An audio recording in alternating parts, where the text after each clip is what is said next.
Anallahu, sungguh saya tegaskan saya itu Allah. La ilaha illa ana, tidak ada yang layak dipertuhankan dan disembah. Karena ilah itu mengandung makna dipertuhankan dan disembah sekaligus. Ketika itu menjadi nama bagi Tuhan, maka berubah menjadi Allah. Jelas ya?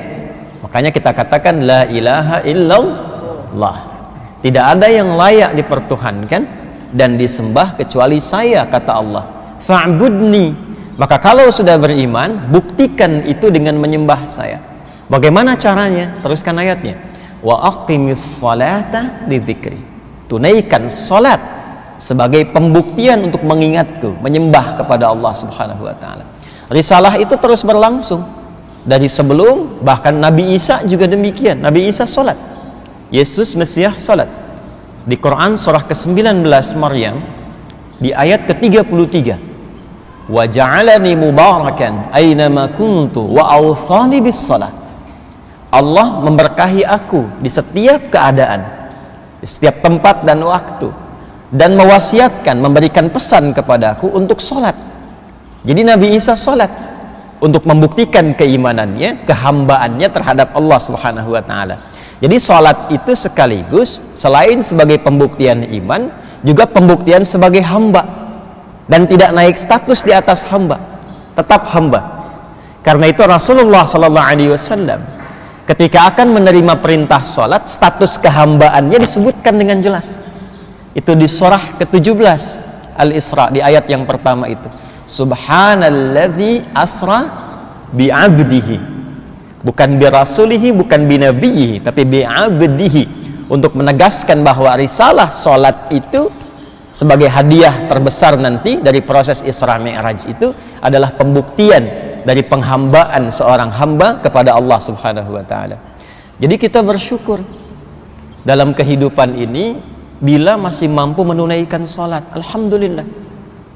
Artinya komitmen keyakinan kita, keberimanan kita kepada Allah Subhanahu wa ta'ala kita telah wujudkan, dan perwujudan pertama kali itu melalui salat. Sekaligus ibadah salat yang ditunaikan itu semakin sering ditunaikan, itu mengonfirmasi peningkatan iman. Rumus dalam Al-Quran pertama kali, kalau imannya ingin terus ditingkatkan, maka sholatnya diperbanyak. Sholatnya diperbanyak. Karena itu nanti di Al-Baqarah ayat 3 itu, kalimat imannya menggunakan fi'il mudhari dan bentuknya jama'. Alladzina yu'minuna. Alladzina disebutkan 1080 kali dalam Al-Quran. Itu menunjuk makna umum yang luas. Jadi bisa mencakup laki-laki, perempuan, tua, muda, besar, kecil, dan melampaui sekat-sekat sosial. Jadi siapapun. Jadi tawaran untuk beriman itu untuk semua hamba. Itu buktinya rahman Allah. Semua diberi kesempatan untuk beriman. Hanya persoalannya tawaran itu mau diambil atau tidak, itu problemnya. Jadi Allah memberi kesempatan pada setiap hamba itu untuk beriman. Kalau di sini diberikan misalnya snack, ya, misal saja, lalu setelah kajian diberikan snack, semua mendapatkan bagiannya, tapi ada yang tidak mau ngambil.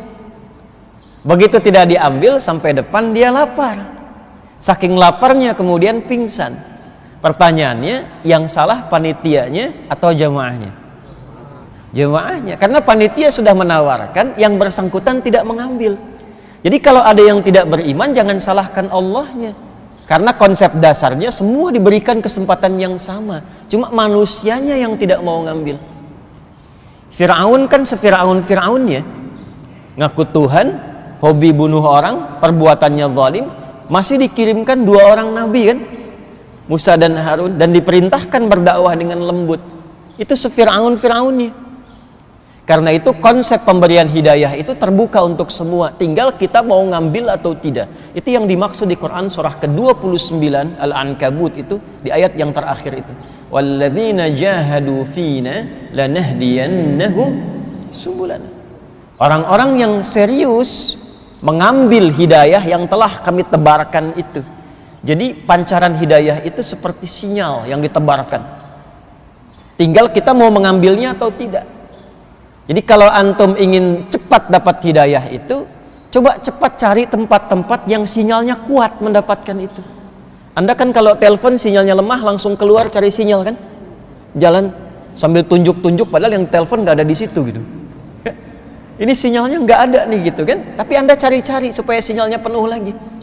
Itu Allah tebarkan sinyalnya ada di majlis ilmu, di majlis, di masjid, di ta'lim, ya kan? Itulah sinyalnya. Kalau kita mau mendekat ke situ, maka lanahdiyannahum subulana. Kami akan tunjukkan kata Allah dan dibimbing untuk mendapatkan jalan-jalan kemuliaan menuju Allah Subhanahu wa taala. Dan alhamdulillah, salat berjamaah itu di antara jalan-jalan untuk mendapatkan hidayah Allah, dan itu sangat mahal.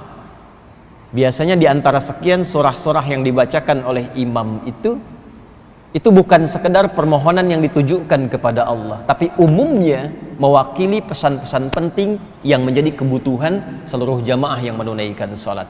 Kadang-kadang unik Pak Ibu, kita itu para imam kadang menyiapkan surat tertentu untuk dibaca, tapi ketika salat itu bisa berubah. Bisa demikian itu.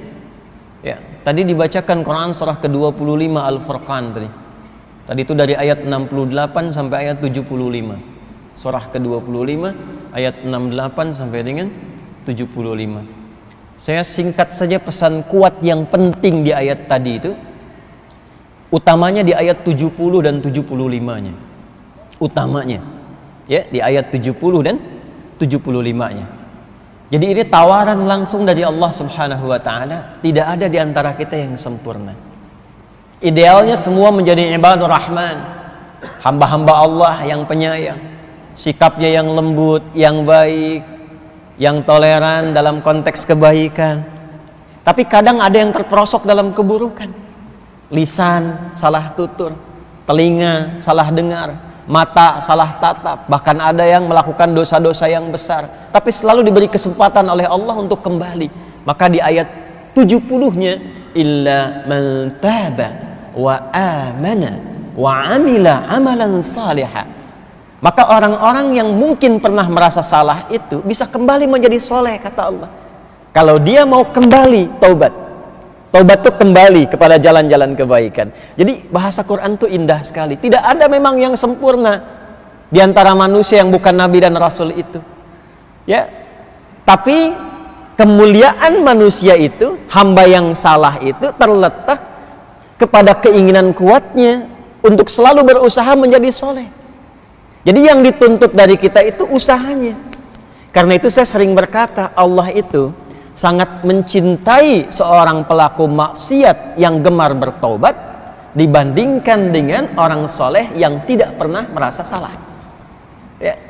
Jadi kalau kita mau kembali, itu disukai oleh Allah. Taubat dan tinggalkan perbuatan-perbuatan buruk itu. Lalu kuatkan imannya, isi dengan amal soleh. Apa ciri orang yang telah berhasil menjadi soleh itu? Maka diteruskan ayatnya, ya. Faulaika yubaddilullahu sayyi'atihim hasanat. Ini ciri yang penting Pak Ibu. Orang kalau sudah taubat itu, kata Allah, ciri diterima taubatnya, maka berganti perbuatan salah yang sebelumnya dilakukan dengan perbuatan soleh yang konsisten dikerjakan.